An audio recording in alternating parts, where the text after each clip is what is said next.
भगवद गीता में भगवान श्री कृष्ण ने लालच, लोभ को एक विनाशकारी और पापपूर्ण भावना बताया है। उन्होंने स्पष्ट रूप से कहा है कि लालच मनुष्य को अधर्म के मार्ग पर ले जाता है और उसे नाश की ओर धकेलता है।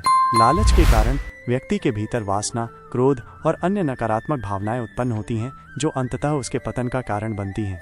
लालच का स्वभाव और उसके दुष्परिणाम भगवद गीता के अनेक श्लोकों में भगवान श्री कृष्ण ने बताया है कि लालच का स्वभाव आत्मा को कलुषित कर देता है। लालच का जन्म रजोगुण से होता है, जो भोग और वासना की तीव्र इच्छा को बढ़ाता है। जब मनुष्य के भीतर लालच उत्पन्न होता है तो वो अपने कर्तव्यों और धर्म को भूलकर केवल स्वार्थ और सुख की प्राप्ति में लिप्त हो जाता है।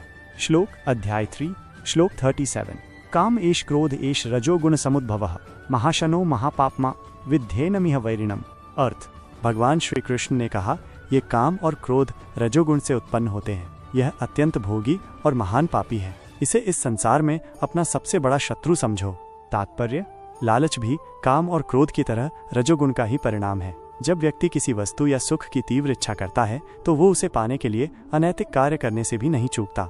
लालच का स्वभाव ऐसा है कि ये कभी संतुष्ट नहीं होता और व्यक्ति को पाप के मार्ग पर धकेल देता है। लालच से बंधन और दुख। भगवान श्री कृष्ण ने कहा है कि लालच के कारण मनुष्य अनेक प्रकार के बंधनों में फंस जाता है। ये बंधन उसे अधर्म, अनैतिकता और पाप के मार्ग पर ले जाते हैं। श्लोक अध्याय 16 श्लोक 12 आशा पाशशतैर्बद्धाः काम क्रोध परायणाः इहन्ते काम भोगार्थ मन्यायनार्थ संजयान। अर्थ, लालच और इच्छाओं के अनेक बंधनों में जकड़े हुए लोग अन्यायपूर्ण तरीकों से धन और भोग की प्राप्ति की इच्छा करते हैं। तात्पर्य, लालच के वशीभूत व्यक्ति अपनी इच्छाओं को पूरा करने के लिए अधर्म और अनैतिकता का सहारा लेते हैं। वे धन संपत्ति को बढ़ाने के लिए किसी भी हद तक जाने को तैयार रहते हैं। परिणाम स्वरूप उनका मन अशांत रहता है और वे कभी भी सच्ची संतुष्टि का अनुभव नहीं कर पाते। शांति का मार्ग। भगवान श्री कृष्ण ने यह भी बताया है कि जो व्यक्ति लालच और इच्छाओं से मुक्त होकर अपने मन को नियंत्रित करता है, वही सच्ची शांति का अनुभव कर सकता है। श्लोक अध्याय 2 श्लोक 70 आपूर्यमाण मचल प्रतिष्ठम समुद्रमापः प्रविशन्ति यद्वत् तद्वत् कामा यम प्रविशन्ति सर्वे स शांतिमाप्नोति न काम कामी। अर्थ, जैसे एक स्थिर और गंभीर समुद्र में अनेक नदियां मिलकर भी उसे विचलित नहीं कर पाती, वैसे ही जो व्यक्ति इच्छाओं को नियंत्रित करके शांत रहता है, वही वास्तविक शांति को प्राप्त करता है।